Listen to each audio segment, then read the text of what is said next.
Bonjour à tous et bienvenue sur Mono Commander, où on parle du format Commander sur Magic the Gathering. Aujourd'hui, épisode de Fast Deck Building, une série dans laquelle je vous propose 4 decks Commander, ou en tout cas des pistes pour essayer de les construire, des formats du moment. Cette série n'a pas pour vocation de vous proposer des listes déjà faites, mais simplement de vous orienter pour vous donner des idées que vous n'auriez pas eues en construisant certains des commandants. Cette fois-ci, on s'attaque au set Capenna et Commander Capenna, qui a apporté énormément de nouveaux commandants, et on va en découvrir ensemble 4 différents. Et on va commencer sans plus tarder avec Rocco Cabaretti 4 heures, dans un deck commandant secret. Rapidement, ce que c'est qu'un commandant secret, c'est un deck dans lequel vous construisez autour d'un autre commandant que celui dans votre command zone, pour un effet de surprise assez intéressant. Le gros point négatif de ce genre de deck, c'est qu'il faut souvent aller chercher son commandant secret pour faire fonctionner notre deck qui est construit autour. Et ici, Rocco nous permet de faire ça très très bien. En effet, pour X et Naya, soit rouge vert blanc, Rocco est une 3-1 elfe et druide qui, quand il entre en jeu, s'il a été lancé, nous permet d'aller chercher dans notre deck une créature qui coûtera X ou moins et de la mettre directement en jeu. Rocco peut ainsi se jouer d'énormément de manières différentes. Par exemple, on peut imaginer le jouer combo. Rocco va chercher les pièces des combos très facilement, et il y a plein de combos en blanc qui utilisent Réveil Arc ou Dévoté de Druide et Vizir of Remedy, par exemple, pour avoir du mana infini. Dans l'optique du commandant secret, Rocco nous permet d'imaginer n'importe quelle carte de créature, même non légendaire, comme commandant, qui est très attrayant. On y retrouve par exemple le Tamanoa, qui est une créature non légendaire en Naya, qui nous permettra de jouer avec des sorts qui mettent des blessures, mais on peut aussi imaginer Quartzwood Crasher, pour un deck tribal piétinement, ou toute autre créature qui possède des effets qui donnent envie de construire autour, mais qui ne peuvent pas être en command zone. On peut aussi imaginer un deck Planeswalker Naya par exemple, basé autour de Planebound Accomplice, qui permet de tricher les Planeswalkers en jeu, et Mila Crafty Companion. Autre avantage de Rocco, on peut aussi faire un deck commandant secret basé sur une créature légendaire, mais qui a moins de couleurs, et qui bénéficieront énormément de l'ajout de 2 couleurs supplémentaires. On peut donc penser à Zada Hydron Grinder, qui adore jouer avec des sorts qui cantrip, mais qui est assez limité quand on la joue en mono rouge. Audric Lunar Marshal, qui profitera des keywords apportés par le rouge et le vert, ou encore Norin the Wary, pour un deck blink assez rigolo. Quelle que soit la direction que vous prendrez, Rocco se fera un plaisir de ramener votre commandant en jeu directement. De façon plus générale, on cherchera à jouer dans le deck un certain nombre de cartes de rampe pour être sûr de pouvoir lancer Rocco pour un X élevé et aller chercher ce qu'il nous faut. Des outils comme Cloudstone Curio seront aussi très intéressants, permettant de remonter Rocco dans notre main pour le réutiliser. Une des meilleures cartes avec cet effet qui permet de remonter Rocco sera sûrement Wirewood Symbiote, qui se cherche directement avec un Rocco pour seulement 1 de plus, et étant répétable à tous les tours. C'est aussi le cas d'un terrain, Sanctum of Eternity, qui sera probablement assez bon dans ce type de deck. Il y a énormément de pistes de construction différentes avec Rocco, que je ne peux pas les développer plus que ça, mais c'est un des commandants qui me paraît le plus intéressant de tous, vous permettant de faire virtuellement ce que vous voulez. A noter qu'il se prête également au jeu du deck modulable. Un deck modulable, c'est d'avoir un deck avec une base de 60 ou 50, 70 cartes, qui ne change jamais, et une trentaine de cartes que l'on mélangera au début de la partie pour en piocher au hasard un certain nombre, permettant ainsi d'avoir des decks qui sont modulables, et donc qui changent entre chacune de vos parties, et où vous-même ne saurez pas forcément ce que vous avez dans votre deck à un moment donné. Vous pourrez aussi tout simplement préparer 30 cartes différentes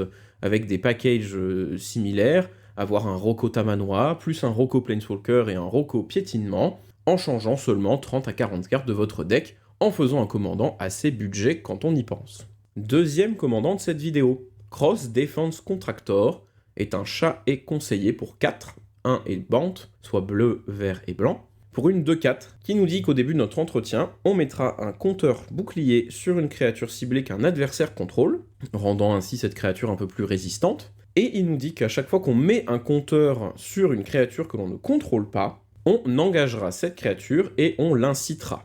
L'incitation, pour rappel, ça l'oblige à attaquer à son prochain tour, mais un joueur autre que nous si possible. Enfin, cette créature gagnera le piétinement jusqu'à notre prochain tour. Cross illustre parfaitement le côté politique des Commander Deck de Capenna. Il permettra de protéger le board de vos adversaires, mais avec un prix non négligeable, ces derniers devront s'entretuer. Le but du deck Cross pour moi, c'est de jouer le plus de cartes possible pour booster les créatures adverses au maximum, grâce à des compteurs, afin que ces derniers se tuent à votre place. Pour ce faire, on aura besoin de plusieurs choses. De quoi donner des créatures à vos adversaires, au cas où ces derniers joueraient des decks avec uniquement des sorts ou des Planeswalkers. Pour cela, on peut utiliser le package un peu classique de Akroan Horse, Call to Arms, Sylvan Offering et Forbidden Orchard, qui seront largement suffisants pour ce qu'on en a à faire ici. En effet, à partir du moment où votre adversaire a au moins une créature, vous pourrez la faire grossir, pas besoin qu'ils en aient énormément. Ensuite, on aura besoin d'autres effets qui permettront de mettre des marqueurs sur les créatures adverses, et de façon répétable si possible. La prolifération est une mécanique qui semble très bonne, on y retrouvera des cartes comme Thrumming Bird, Grateful Apparition, qui s'activeront à chaque tour. Ensuite, je pense que les marqueurs les plus adaptés pour faire grossir les créatures, ce sont les marqueurs +1/+1. Et ce sont aussi les marqueurs les plus simples à mettre sur les créatures adverses. On a la très bonne mécanique de support, qui vient de Battle Bond, et qui permettra de cibler n'importe quelle créature pour lui mettre des marqueurs. La meilleure carte pour le faire, à mon sens, est Generous Patron, qui nous récompensera de piocher des cartes en plus de mettre les marqueurs à chaque fois qu'on le fait. On peut retrouver aussi des cartes comme Sheltering Ancient et Evolutionary Escalation, qui mettront beaucoup de marqueurs d'un coup, et vous fourniront aussi des marqueurs pour vos propres créatures, pour un coût vraiment risible. Experiment Crash pourrait être un comparse sympathique à Cross, pour mettre un marqueur par tour, mais en gagnant tout un tas de capacités activées. Ajoutez à ça de quoi protéger Cross, ou de quoi nous protéger nous-mêmes, car si Cross meurt, il nous expose à de sacrés ennuis si on ne peut plus inciter les créatures. C'est le bouton de sécurité, et pour cela, on pourra jouer des Vrask qui exilent, pour outrepasser les marqueurs shield qu'on aura mis sur toutes les créatures, comme Farewell par exemple. Les cartes comme Reigns of Power, Illusionniste, Gambit ou Teferi's Protection semblent aussi toutes indiquées, et nous permettront même de gagner la partie une fois rendu en 1v1, quand on n'a plus qu'un seul adversaire qui ne peut donc plus être incité. On peut aussi imaginer Cross de façon un peu plus groupe hug, sans avoir un plan de jeu vraiment centré sur mettre des marqueurs sur les créatures adverses, en offrant simplement quelques compteurs boucliers contre des faveurs, et avec un plan de jeu un peu plus orienté sur la value. Troisième commandant de cette vidéo et deuxième commandant Naya, Jetmir Nexus of Revel est le chef des Cabaretti, et il ne rigole pas vraiment. Pour 4, 1 et Naya, soit rouge, vert et blanc, c'est une 5/4 chat et démon, qui dira que toutes nos créatures ont +1/+0 et la vigilance tant que l'on contrôle 3 créatures ou plus, mais elles auront aussi encore +1/+0 et le piétinement quand on en contrôle 6 ou plus, et en une troisième fois +1/+0 et la double initiative quand on en contrôle 9 ou plus.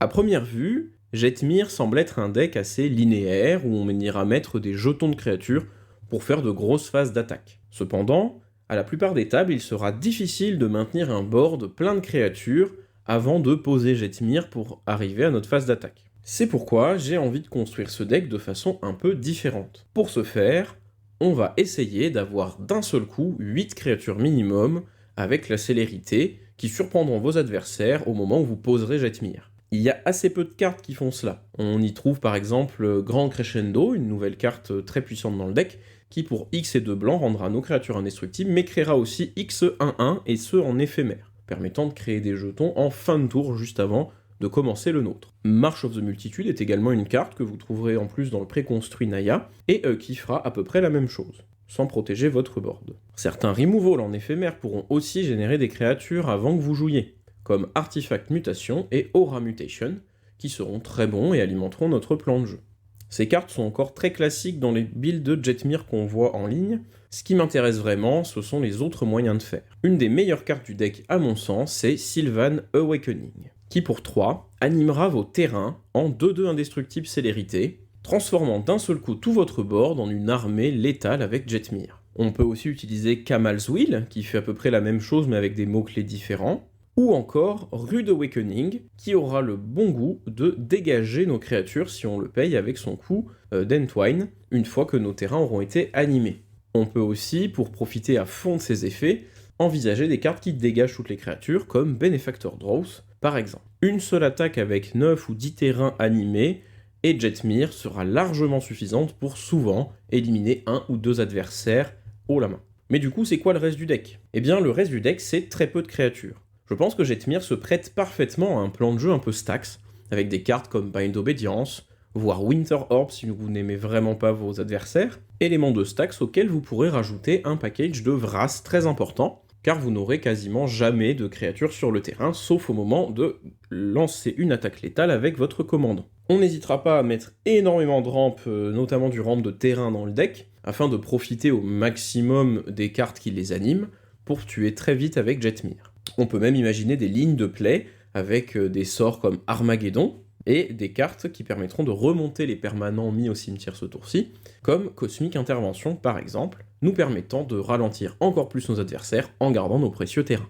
Aussi étrange que cela puisse paraître, Jetmir est pour moi un deck plutôt contrôle stacks, avec une wincon qui se basera sur sa capacité à tuer les gens très très vite sur une phase d'attaque. Enfin, quatrième deck de cette vidéo, un Esper avec Kamiz Obscura Oculus, qui coûte 1 et Esper, soit blanc, bleu et noir. J'adore ce commandant car il permet de faire des choses qu'Esper ne font que rarement, avec un plan de jeu axé sur le combat. En effet, Kamiz est une créature céphalidée rogue qui nous dit que chaque fois qu'on attaque, la créature attaquante ciblée ne peut pas être bloquée ce tour-ci, et elle connive. C'est-à-dire que vous piocherez une carte puis en défausserez une, et si c'est une carte non-terrain, vous mettrez un marqueur +1/+1 sur cette créature. Puis vous choisirez une autre créature attaquante avec une force inférieure, qui gagnera la double initiative. Chose très importante à noter, Kamiz s'active quand on attaque, et pas quand il attaque, permettant de s'activer dès le tour 4 quand on le pose.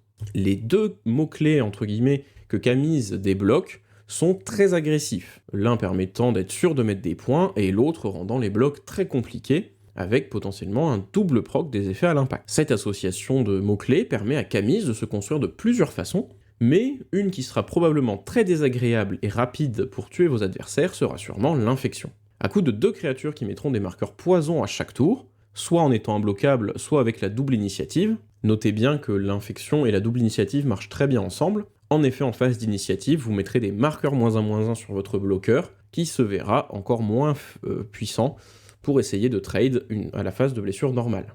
On trouve aussi beaucoup de moyens de proliférer en Esper, ce qui rendra le deck Kamiz et Infection probablement très puissant. De façon un peu plus sympathique et un peu plus junkie, on peut aussi la transformer en un commandant Cypher, ou cryptage en français, qui est un effet sur des éphémères et rituels, qui imprimera l'effet de cette carte sur la créature de votre choix, et nous permettra de copier ce dit éphémère ou rituel dès que la créature choisie inflige des blessures à un adversaire. Si vous choisissez cette voie, n'hésitez pas à mettre le maximum de petites créatures avec de la protection, que ce soit Hexproof, Indestructible ou Shroud, car Cypher ne demande pas de cibler notre créature, mais juste de la choisir. Pourquoi pas des cartes comme Geist of Saint-Traft, qui profitera bien de pouvoir attaquer tous les tours en pondant en plus une 4/4 vol, ou encore Invisible Stalker, qui possède déjà de l'évasion et sera parfait pour prendre la double initiative, et nos sorts avec le Cypher pour 2 fois plus de fun.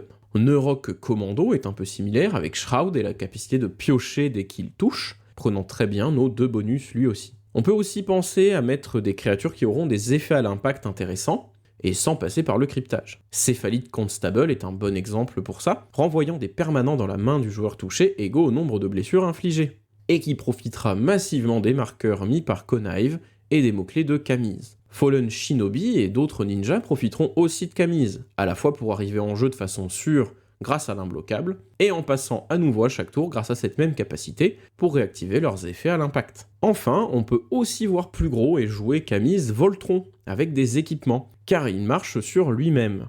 Quoi de mieux qu'un commandant Voltron qui peut au choix être imbloquable ou avoir la double initiative tout en grossissant, et ce tout seul, et qui portera ainsi très très bien les épées élémentaires par exemple, qui ont elles aussi des effets à l'impact, pour éliminer au plus rapidement vos adversaires. Kamiz a plein de possibilités différentes et le style de jeu est vraiment assez atypique pour les couleurs, ce qui en fait un de mes commandants préférés de l'extension. Et ce sera tout pour cette grosse vidéo. Comme d'habitude, si vous avez aimé, n'hésitez pas à la liker, à la partager, vous pouvez aussi vous abonner à la chaîne si ce n'est pas déjà fait.